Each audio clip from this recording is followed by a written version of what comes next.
end of another week. Seems like a recurring theme. We keep starting these things with the National League, but the chairman did a meeting yesterday, a Zoom meeting with the National League, whereby we are now getting close to be able to resolve how the league's gonna finish.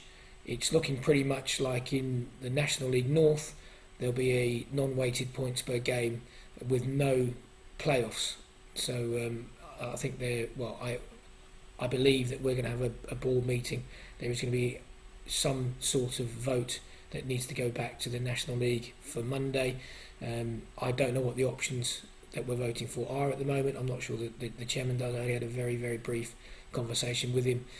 But, I always thought, definitely at our level, that the cost of trying to put on a playoff situation would be prohibitive to most teams. I'm quite surprised actually that the National League teams are going to go ahead with that. So I guess we'll see whether they ratify that vote and they do go for a playoff system in the National League.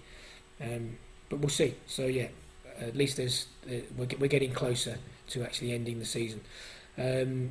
I'm still predicting September for the start of the season. We'll wait and see on that one. But again, I think that's starting to become a little bit firmer now. With shops opening next week, we'll see whether these things start giving us peaks and uplifts. At least we'll have some idea of what getting people together and what normality is going to look like.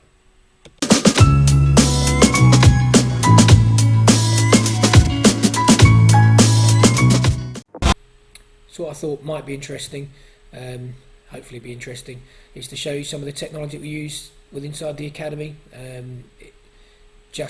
We use the i4 system. So the next little section really is going to run through how we monitor players, how we track their physical, psychological and technical abilities, and what that means for us as a club, and how we try and identify stars of the future. Okay, this is the first area of stats that we would record for players. So we look at their technical stats, we look at their psychological stats, social and physical. Those are defined as the four corners.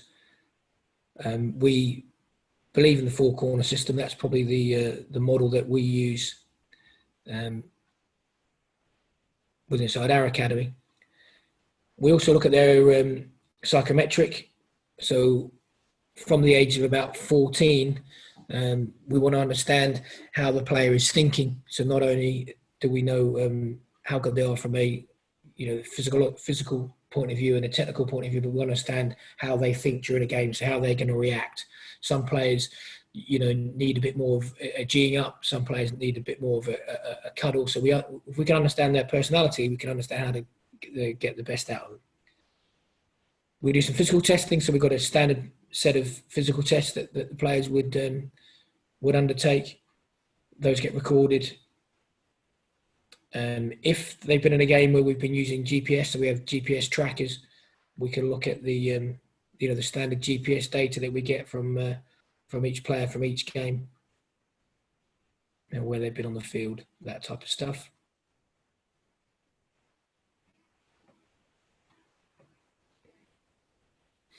And then we've used the advanced match stats. So if there's a game where the advanced match stats have been collated, we would get these stats on a per player basis. Obviously, from an advanced stats point of view, the manager has access to all of that data for the whole team, and he can drill down. This is just for each individual player. So we do actually collate quite a lot of data on a player, so we can understand whether the player is performing as we'd want them to. Their ability is growing as we want them to. That psychologically and physically they're on the track that we want them to. We can monitor what they're doing during a game, and hopefully that allows us to build up a much better picture of which players we think from our academy will actually go on and make it into the first team. So hopefully that was interesting to some of you. We'll see.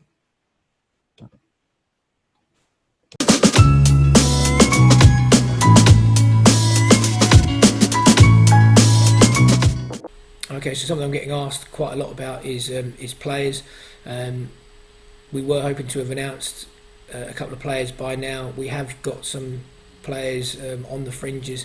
We've got some guys that have agreed terms and things, but with the current market the way it is, we've taken the decision not to make big announcements. So there's not going to be a raft of announcements of players who we have in the stable, purely because we're unsure what's going to happen with the market. We're not sure whether or not, some views are that there will be an influx of players that are being released from up, from the league, that will then come into the National League, which will then force players down into North and South, and then obviously push players down. I'm not seeing any of that at the moment. That's probably because the leagues haven't finished. So we'll have to wait and see. But as a club, the manager's taken the view that we probably want to just be a little bit cautious before announcing things. Especially again, we don't know when we're going to play. So if we do get players in there that are going to attract other people, we don't want to lose those players before they even kick the ball for us. So we are where we are with that one. The player that I was hoping that we would have been able to announce, the ex-player that's coming back, he took the view not to come back. So that was a strange one. We'd agreed terms, met with the player a couple of times, and then when push came to shove, he obviously had more offers and decided to taken off from another club. So that's just the way it is. Again, probably focuses the manager's mind again on not talking about or not being as open about targets. So we're going to take our time with that. So probably going to annoy fans. They're probably going to be overly happy, but you will know who they are before we play. You're just not going to find out the normal time. So this is the normal time of year that we'd be announcing it. That's not going to happen. You just have to bide your time, unfortunately, and speculation will be rife, I guess.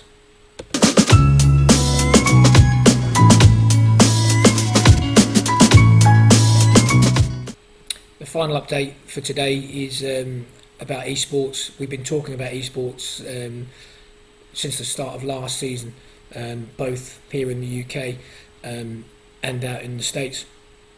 Obviously, with the COVID pandemic playing, we didn't start in the States and curtailing our season over here. We've had more time to get the ball rolling on that. So our first esports team out in South Bend will be launched imminently. So hopefully that will engage another set of fans. The idea is to run where we run football teams or soccer teams, would be to run esports teams alongside those. Again, I think it's a great way of integrating a different demographic of fans. Hopefully, get them into the real game, and then obviously fans of the real game could then follow the esports team. So a lot of teams in the UK have already started doing it. It's something, as I say, that we've been thinking about. It's a proper. I know some people find it hard to define it as sport, but there is training that goes on. There are training nights. There are matches being played. So again, hopefully, fans of our football/soccer teams will also get behind and support the esports teams, and they'll be able to watch them participate in competitions online and things like that. So I'm quite excited about it. Hopefully, it will be seen as a success and something that will bring benefit to the physical side of our business.